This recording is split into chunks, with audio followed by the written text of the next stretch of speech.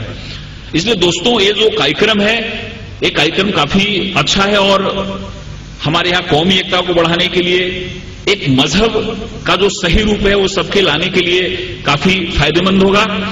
میں یہی آپ سے کہنا چاہوں گا کہ 2-3 چیز میں آپ سے کہنا چاہوں گا اس موقع پہ, اور اس کے لیے میں نے 2-3 حوالے آپ کے سامنے پیش کرنے کی کا سوچا ہے. پہلی بات ایسا کہ کسی بھی بات کو اور کہنا ہے تو اس بات کا اگر آپ ادہارن دیتے ہیں تو بات اچھی طرح سمجھ میں آتی ہے, کیونکہ جو آدمی بہت پڑھا لکھا نہیں ہے اس کے سامنے اگر ہم فلسفی کی بات کریں گے, بہت اونچے سدھانت کی بات کریں گے تو اس کو سمجھ میں نہیں آتا. لیکن ہم جیسے ہم کسی بچے کو پڑھاتے ہیں اور ہم حوالہ دیتے ہیں کہ دیکھو ایسا ہے, ایک آدمی وہاں پہ ایسا گیا, اس نے ایسا کیا, تو اس سے کیا ہوتا ہے کہ اس کو بات سمجھ میں آ جاتی ہے. تو میں حضرت محمد کی زندگی سے 2-3 چیزیں آپ کو بتانا چاہوں گا, اور ہر ایک جگہ میں بتانے کی کوشش کرتا ہوں کیونکہ وہ بات ہمارے دل میں بیٹھ جاتی ہے. آپ کو معلوم ہوگا کہ جب حضرت محمد نے اسلام خدا کے پیغام کو کے مطابق لایا اور اس کو بنانا شروع کیا, اس سمے عرب کی استھتی کیسی تھی؟ ہر ایک جگہ مار کاٹ ہو رہا تھا, ہر ایک جگہ جنگ ہو رہی تھی, کہیں پہ بھی انسان کو شانتی نہیں تھی, کہیں پہ بھی امن نہیں تھا, کہیں بھی کسی طرح کا کوئی بھی نظام نہیں تھا, نہ تو سیاسی نظام تھا نہ تو سماجی نظام تھا, جس کو جو لگتا تھا وہ کرتا تھا, کہیں بھی کسی طرح کا کوئی وصول نہیں تھا. ویسے حالات میں انہوں نے پورے عرب کنٹریز میں, اگل بغل کے دیشوں میں انہوں نے شانتی اور امن کی استھاپنا کی.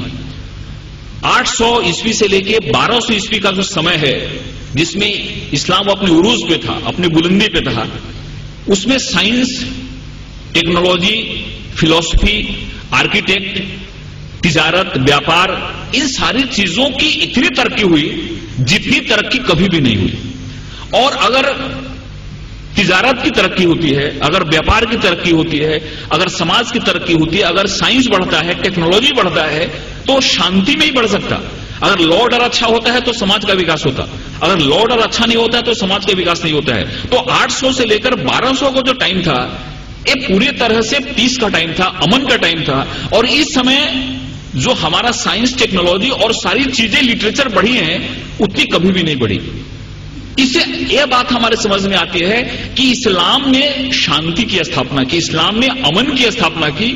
اور آپ کو یہ بات معلوم ہوگا کہ حضرت محمد کا جو پورا جیون کال تھا, اس جیون کال میں ان کے جیون کال میں سب سے زیادہ لڑائی ہوئی. ایسا بتاتے ہیں کہ 84 ایسی لڑائی ہوئی جس میں انہوں نے پرتیکش یا اپرتیکش بھاگ لیا. 84 لڑائی. لیکن آپ کو یہ جان کے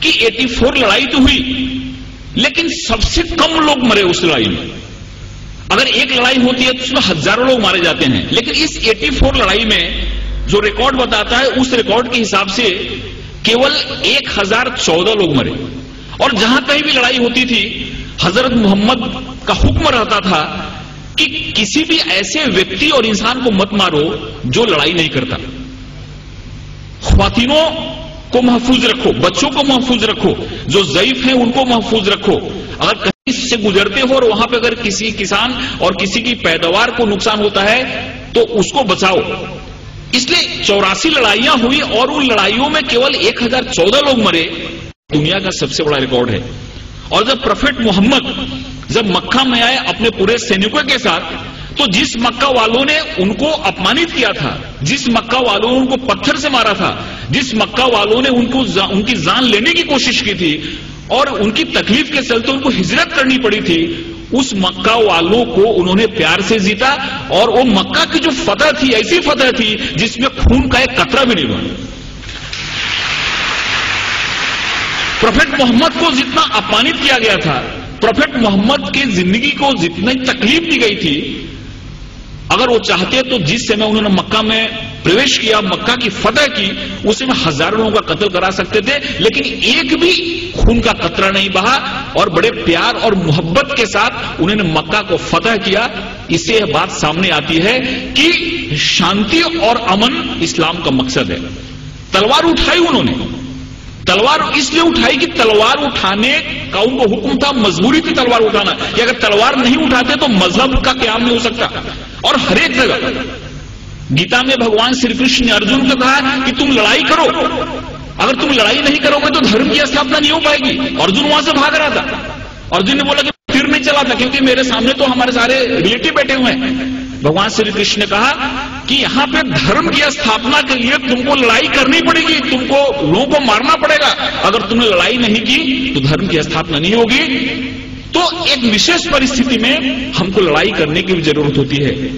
ویسے پروفیٹ محمد نے اگر لڑائی کرنے کی بات کی تو وہاں پہ کی جہاں پہ لڑائی کرنا مجبوری تھا، اور وہاں پہ اگر لڑائی نہیں ہوتی تو شانتی کی استھاپنا نہیں ہوتی. اس لیے یہ بات ہمارے سامنے آتی ہے کہ سب سے بڑی جو بات ہے کہ اسلام جہاں جہاں انہوں نے ان کو جہاں جہاں وہ لوگوں کو مار سکتے تھے، جہاں جہاں خون خرابہ ہو سکتا تھا، وہاں پہ انہوں نے خون خرابہ نہیں ہونے دیا. کبھی کبھی انہوں نے اپنے کو خود اپمانت بھی ہوئے.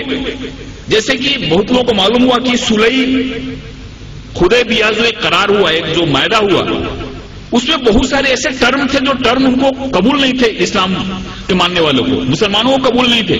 لیکن پروفیٹ محمد نے کہا کہ اگر یہ معاہدہ نہیں کرتا ہوں تو بہت بڑا خون خرابہ ہو جائے گا اور اس خون خرابے سے بہت لوگ مارے جائیں گے. اس لیے چلو میرا اپمان ہوا تو چلے گا، لیکن شانتی کے لیے، امن کے لیے میں قرار کرتا ہوں، جس سے بہت بڑی لڑائی ٹل گئی. ایسے بہت سارے ادھارن ہیں. ایک بار ایک یہودی کا جنازہ جا رہا تھا اور پروفیٹ محمد اپنے لوگوں کے ساتھ بیٹھے ہوئے تھے. انہوں نے جب جنازہ دیکھا تو اٹھ کے کھڑے ہو گئے. ان کے لوگوں نے کہا کہ یہ تو مسلمان کا جنازہ نہیں، یہ تو ایک یہودی کا جنازہ ہے. تو محمد نے کہا، پروفیٹ محمد نے کہا، کیا یہودی انسان نہیں ہوتا؟ یہ ساری چیزیں ہمارے سامنے آنی چاہیے. اس بوڑھی عورت کی کہانی معلوم ہے کہ اس کو ایسا لگتا تھا کہ یہاں پہ اسلام بڑھ رہا ہے، محمد نام کا ایسا شخصیت ہے جو سب کو اسلام میں لے جا رہا ہے، اس لیے وہ گاؤں چھوڑ کے جا رہی تھی. اس کے سر پہ گٹھری تھی اور گٹھری اٹھ نہیں رہی تھی. ایک نوجوان آیا اور بولا کہ ماتا جی میں آپ کی مدد کروں، آپ چلو اپنی گٹھری میں گاؤں کے باہر چھوڑ دیتا ہوں. عورت نے ان کو گٹھری دی اور وہاں سے نوجوان اس گٹھری کو اپنے سر پہ لیا اور گاؤں کے باہر گیا اور بولا کہ اب ٹھیک ہے آپ گٹھری لو جاؤ. اس عورت نے پوچھا کہ کیسا نیک انسان ہے جو اپنے سر پہ میری گٹھری لے کے جا رہا ہے. اس نے پوچھا کہ تمہارا نام کیا ہے؟ انہوں نے کہا کہ مجھ کو محمد کہتے ہیں. جس کے ڈر سے بھاگ رہی تھی وہی انسان اس عورت کی گٹھری کو اپنے سر پہ لے جا رہا ہے اور اس کو مدد کر رہا ہے. اور اسی دن عورت اسلام میں آ گئی. جو عورت پروفیٹ محمد کے سر پہ ہمیشہ کچرا پھینکا کرتی تھی نماز کے جاتے سمے، روز کچرا پھینکتی تھی ان کے سر پہ. ایک دن جب اس نے کچرا نہیں پھینکا تو محمد جب لوٹ رہے تھے پروفیٹ محمد، تو انہوں نے دیکھا اور پوچھا کہ عورت کہاں ہے؟ لوگوں نے کہا کہ وہ بیمار پڑی ہوئی ہے. وہاں پہ جا کے انہوں نے اس کی طبیعت پوچھی. اس عورت کو لگا کہ جس انسان کو میں نے اتنی تکلیف دی، جس کو اتنا میں نے اپمانت کیا، جس کے سر پہ میں نے کچرا پھینکا، وہ کیسا انسان ہے کہ میری طبیعت بگڑنے پہ میرا حل پوچھنے آ رہا ہے. اور وہاں پہ اسلام اس نے قبول کر لیا. ایک چیز لوگوں کے سامنے آنا چاہیے، یہ جو تحمل ہے، یہ جو ہماری سہیشونتا ہے، یہ جو ہمارا ایک انسانیت کے پرتی پریم ہے، یہ حدیث میں اور پروفیٹ محمد کی جو سنت ہے، یہ جب ہمارے لوگوں کے سامنے آتی ہے تو ہم کو سمجھ میں آتا ہے. ایک ہمارے بہت نزدیک کے متر ہیں جے پور کے، ان کو کئی بار میں نے مشاعرے کے لیے بلایا. انہوں نے دو چیز مجھ کو بتائی. یہ دونوں چیزیں مجھ کو کہیں ریفرنس ملا نہیں ہے، لیکن انہوں نے بتائی، انہوں نے پہلا ایسا